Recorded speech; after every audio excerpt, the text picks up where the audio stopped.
I'm Danny Romero, and this is Vista LA. I'm Giovanna Lotta, and this is Vista LA.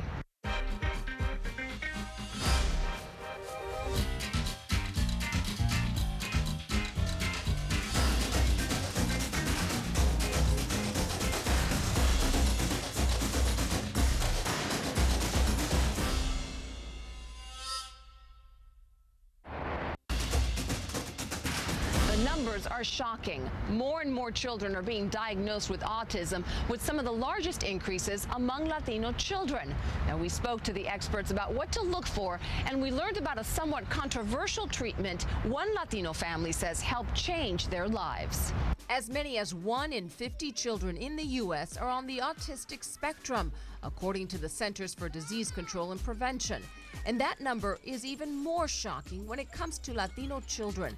And although the statistics have continued to grow over the years, sadly, we're no closer to a cause or a cure. There's a lot of people that have been working on finding the cause for a lot of years, and we still don't know the cause of autism.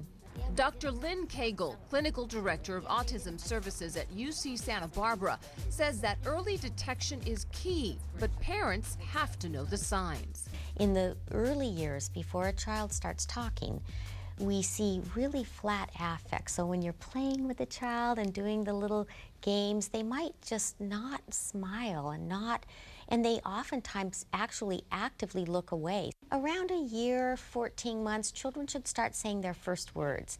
And they should be saying dada and pointing to things around 18 months. So if they're not pointing to things and maybe not saying words by 18 months, that's a huge red flag.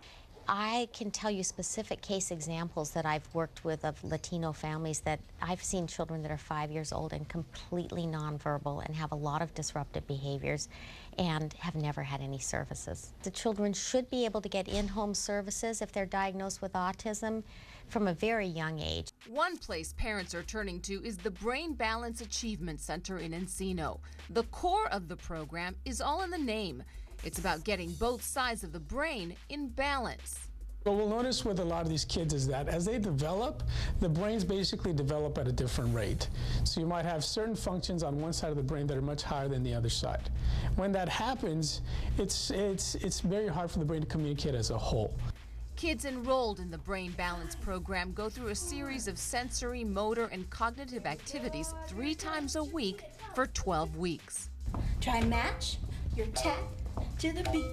And parents learn about making critical changes to their children's diet because nutrition is another big component to the Brain Balance program. It's gluten-free, dairy-free, soy-free, and corn-free, at least yellow and white corn. It's a lifestyle change. It's very doable, and there's a lot of good food options for you that are out there. Once you see the change in your child, how can you go back? Roberto Aragon, whose son Miguel is mildly autistic, is thrilled with the turn Miguel has taken since he started treatment sessions at Brain Balance. It has been life-changing. My son is 200% better than he was a year ago, okay, and I credit Brain Balance for it. I'm very hard to convince of stuff, okay. I'm by nature, I'm a skeptic. Now we see the kid underneath the facade.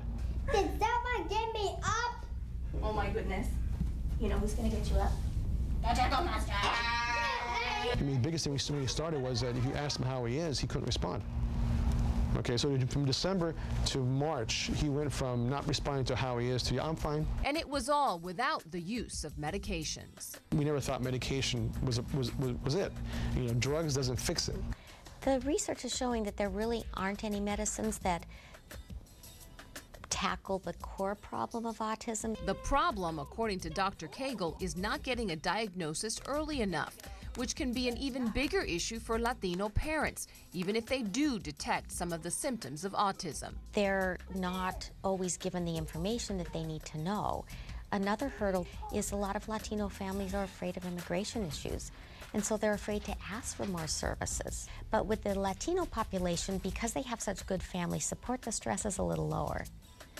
Children need to be evaluated, and if you feel in your heart that something's wrong with your child, or maybe they're not talking, or maybe they're showing some behaviors that are not typical of a child that age, they need to get into a specialist immediately.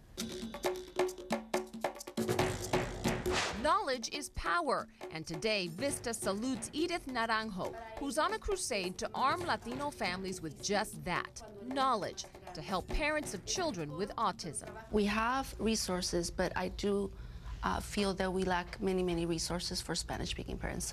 So my goal is always to educate as much as possible about autism so we can understand our child. Nosotros como padres tenemos que dar mucho. Edith was honored with a Jefferson Award in 2010 for her work with opendoors.org. She knows firsthand what it's like. Her son, now in high school, has Asperger's syndrome, a high-functioning type of autism. And it's why she continues to speak to support groups at schools like De Anza Middle School in Ontario. Autism comes with a lot of difficulties, or as people call it, challenges, but it also has a lot of gifts. Keep positive, keep going, and never give up.